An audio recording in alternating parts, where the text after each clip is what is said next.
자, 대리인이 임대인으로부터 월세 계약 체결에 관한 권한을 위임받았으나 이 업무에 위배해서 이제 전세 계약을 체결한 경우 과연 임대인은 보증금 반환에 대해서 책임이 있을까요? 이 부분에 관해서 이제 좀 뭐 몇 개 이제 하급심 판례를 통해서 각각의 주장이 어땠는지 그리고 뭐 법원의 판단은 어땠는지를 한번 살펴보도록 하겠습니다. 자, 임차인은 이렇게 주장을 해볼 수가 있겠죠. 전세 계약이든 월세 계약이든 상관없이 어쨌든 임대차 계약 체결할 권한을 대리인에게 위임을 했다. 이거는 유권 대리에 해당된다. 그러므로 너가 책임을 져야 된다라고 주장을 해볼 수가 있겠죠. 만일 설령 이제 월세 계약 체결할 권한을 위임했다 하더라도 다만 이는 민법 제126조의 표현 대리의 법리에 따라서 그 대리인이 한 행위는 이제 본인이 책임을 져야 하기 때문에 너가 이에 대해서 책임을 져야 한다. 그러므로 보증금 반환을 나에게 해달라. 라고 주장을 해볼 수가 있겠습니다.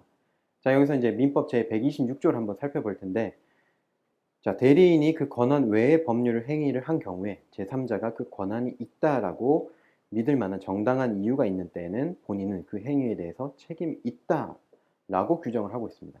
즉, 대리인이 월세 계약 체결에 대한 권한을 위임받았지만 다만 그 권한 외 범위를 넘어서서 전세 계약을 체결하였고 임차인이 그 전세 계약 체결할 권한이 대리인에게 있다라고 믿을 만한 정당한 이유가 있는 경우에는 임대인으로서는 그 보증금 반환에 대해서 책임이 있다라는 부분으로 주장을 해볼 수가 있겠습니다.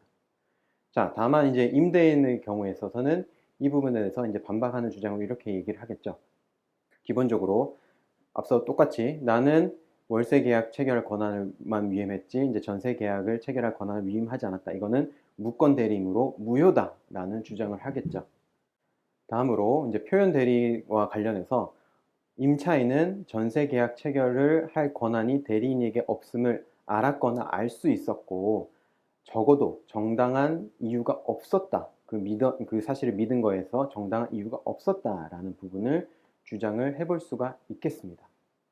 자, 결국 이제 이에 대한 판단을 위해서는 첫 번째, 월세 계약을 체결할 권한은 있었는지, 두 번째, 그거 범위를 넘어서서 이제 전세 계약을 체결하였는지, 세 번째, 전세 계약 체결할 권한이 있다라고 믿은 것에 있어서 임차인인 정당한 이유가 있는지에 대한 부분을 판단을 해봐야겠습니다.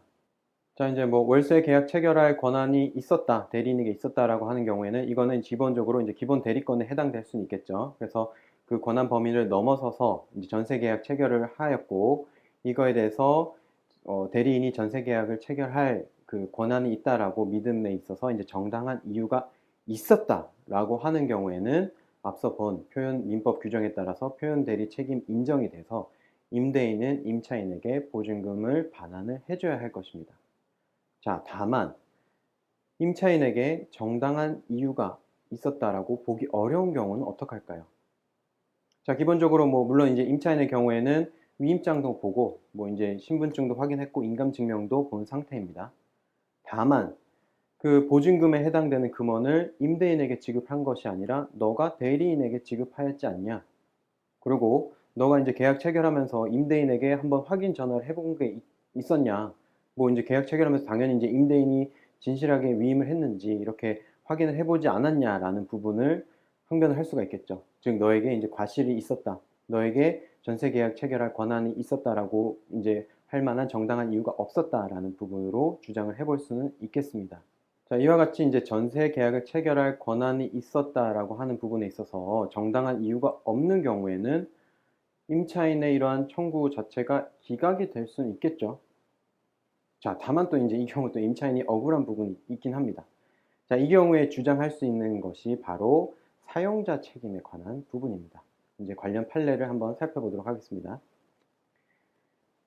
자, 불법 행위에 있어서 사용자 책임이 성립하려면 사용자와 불법 행위자 사이에 사용자가 불법 행위자를 실질적으로 지휘, 감독하는 사용 관계가 있어야 하는 것으로 위임의 경우에도 위임인과 수임인 사이에 지휘, 감독 관계가 있고 수임인의 불법 행위가 외형상 객관적으로 위임인의 사무 집행에 관련된 경우 위임인은 수임인의 불법 행위에 대해서 사용을 책임을 진다라고 판시를 하고 있는 것을 살펴볼 수가 있겠습니다.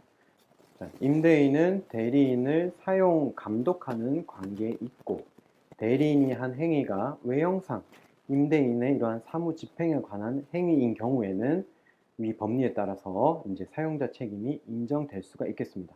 자, 다만 이제 사용자 책임이 인정된다고 하더라도 피해자의 중대한 과실이 있는 경우에는 이런 사용자 책임이 면책될 수가 있겠는데요. 이 관련해서 좀 판시를 한번 살펴보도록 하겠습니다. 과연 중대한 과실이 어떤 건지에 대해서.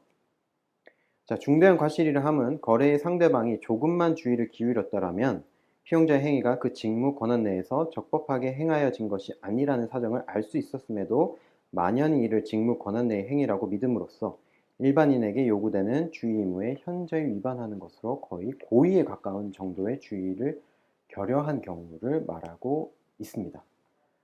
자, 그러면 이제 이러한 부동산 이중 계약에 있어서 한번 살펴보면 기본적으로 이제 임차인은 계약을 체결하면서 임대인의 위임장, 그리고 인감증명서, 신분증 사본 등을 확인한 상태입니다.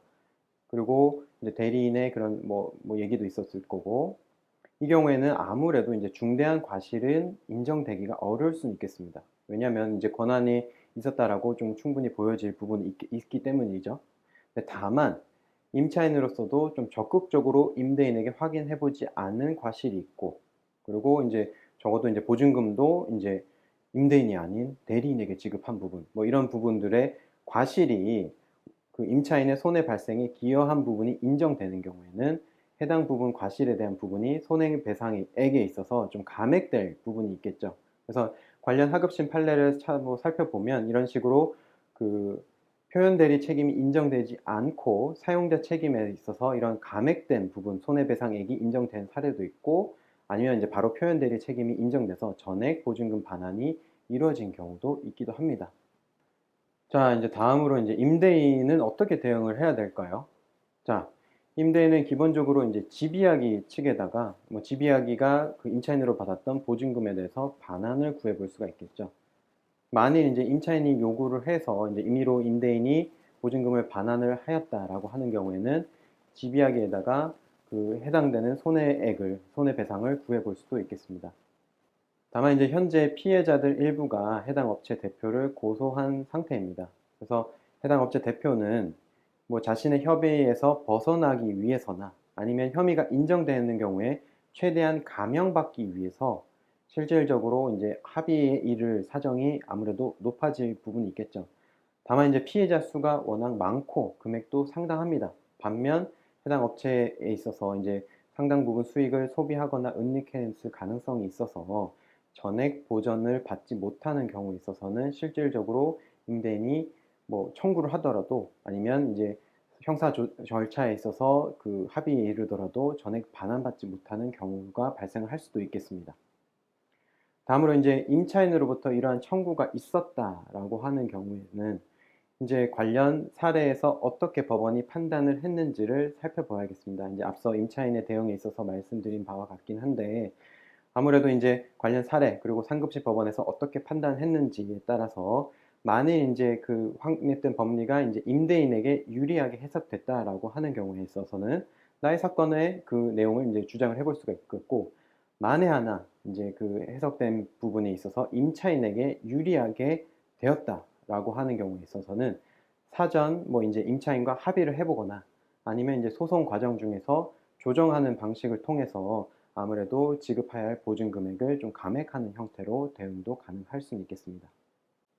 자, 뭐 이상 이제 좀 집 이야기 사건과 관련해서 좀 살펴보았습니다. 뭐 이제 부동산 이중 계약이 뭐 예전부터 계속 이제 문제가 되고 있는데 계속해서 이제 뭐 이중 계약이 좀 발생을 하기도 합니다. 이제 근절이 되지 않고 있는데 아무래도 이제 뭐 이는 임차인뿐만 아니라 임대인에게도 좀 추가적으로 이제 피해가 발생하는 만큼 면밀하게 좀 확인할 필요가 있겠죠. 그래서 이를 좀 예방하기 위해서 어떤 부분이 확인돼야 될지를 한번 살펴보도록 하겠습니다.